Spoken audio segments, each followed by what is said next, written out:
Question है number series का। यहाँ पर प्रश्न में नंबर सीरीज दी हुई है। हमें पता लगाना है कि नंबर सीरीज में प्रश्नवाचक चिन्ह के स्थान पर कौन सी संख्या आएगी। तो आइए सबसे पहले तो हम यहाँ पर पैटर्न को समझते हैं।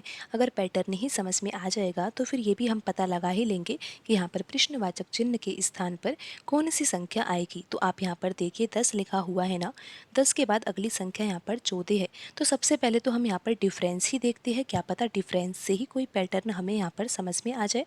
तो 10 और 14 में डिफरेंस कितने का है ये आपको पता है कि यहाँ पर डिफरेंस कितने का है, 4 का है। फिर आप देखिए 14 के बाद 25 लिखा हुआ है ना, तो इन दोनों संख्या के बीच में कितने का डिफरेंस है ये भी आपको पता है कि यहाँ पर डिफरेंस कितने का है, 11 का है।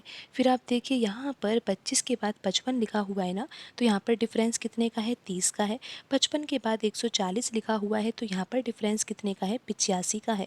अब हमें ये पता लग जाए कि यहाँ पर 140 और उसके बाद जो अगली संख्या यहाँ पर आएगी उन दोनों के बीच में डिफरेंस कितना होगा, यानी कि हमें ये पता लग जाए कि 85 के बाद अगली संख्या यहाँ पर क्या आएगी। तो ये पता लगाने के लिए हमें यहाँ पर ये समझना होगा कि जो हमने यहाँ पर ये अंतर निकाला है ना, ये भी एक तरह की सीरीज ही है। और हमें यहाँ पर ये समझना होगा कि 85 के बाद अगली संख्या क्या होगी, तभी तो हमें अंतर पता चलेगा ना किन दो संख्या के बीच में यहाँ पर प्रश्न चिन्ह के स्थान पर आने वाली संख्या और यहाँ पर जो 140 लिखाई हुआ है, इन दोनों संख्याओं के बीच में हमें अंतर पता लगाना है। तो हमें ये पता लगाना है कि 85 के बाद अगली संख्या क्या होगी।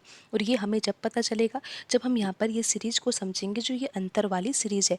तो इस सीरीज में लिखा हुआ है 4, 11, 30, 85। तो आइए अब हम यहाँ पर ये समझते हैं कि ये जो सीरीज है अंतर वाली, इसमें कौन सा पैटर्न लग रहा है। तो आप देखिए 4 से 11 प्राप्त करना है, तो हम 4 में अगर 3 का गुणा करें और -1 करें तो यहाँ पर 11 आ जाएगा, क्योंकि 4 तिया 12, 12 में से 1 घटाएंगे तो 11 आ जाएगा। 11 के बाद देखिए 30 लिखा हुआ है ना, तो यहाँ पर तो हम 11 लिखेंगे, बराबर में हम 30 लिखेंगे कि 11 से 30 कैसे आएगा। तो 11 में भी हम 3 का गुणा तो कर ही देते हैं, जिससे कि 33 आ जाएगा, लेकिन 33 में से हमें 3 घटाना होगा, तब जाकर यहाँ पर 30 आएगा। फिर आप देखिए 30 के बाद अगली संख्या 85 है, तो हम यहाँ पर 30 लिखेंगे और बराबर में लिखेंगे हम यहाँ पर 85। तो यहाँ पर हम 30 में 3 का गुणा तो करेंगे ही, जिससे कि 90 तो आ ही जाए। फिर 90 में से हम 5 घटाएंगे, जिससे कि 85 आ जाए। तो अब हमें पता लगाना है कि 85 के बाद अगली संख्या क्या होगी।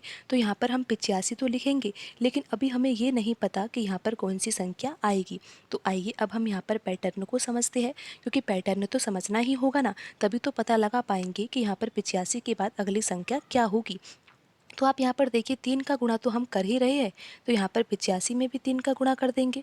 फिर आप देखिए हम घटा किस संख्या को रहे हैं, यहाँ पर 1 को घटाया, फिर अगले पद के लिए 3 को घटाया, फिर उससे अगले पद के लिए 5 को घटाया।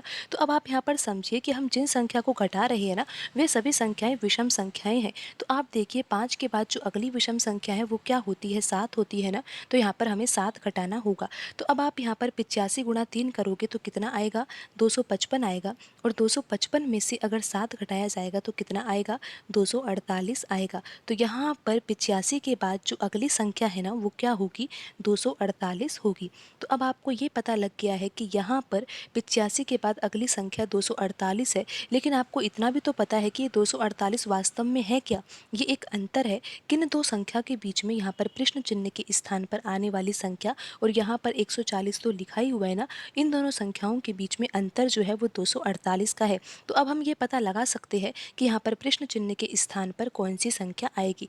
अब आप ये समझिए कि यहाँ पर जो ये नंबर सीरीज है ये बढ़ते क्रम में दी हुई है, और हमें ये पता है कि 140 यहाँ पर लिखा हुआ है, तो 140 के बाद जो अगली संख्या आएगी वो 140 से बड़ी संख्या ही होगी, और हमें यहाँ पर अंतर भी पता है। तो अब हम पता लगा सकते हैं कि यहाँ पर प्रश्न चिन्ह के स्थान पर कौन सी संख्या आएगी। इसके लिए हमें क्या करना होगा, 140 में हमें ये जो अंतर दिया हुआ है ना 248, ये जोड़ना होगा।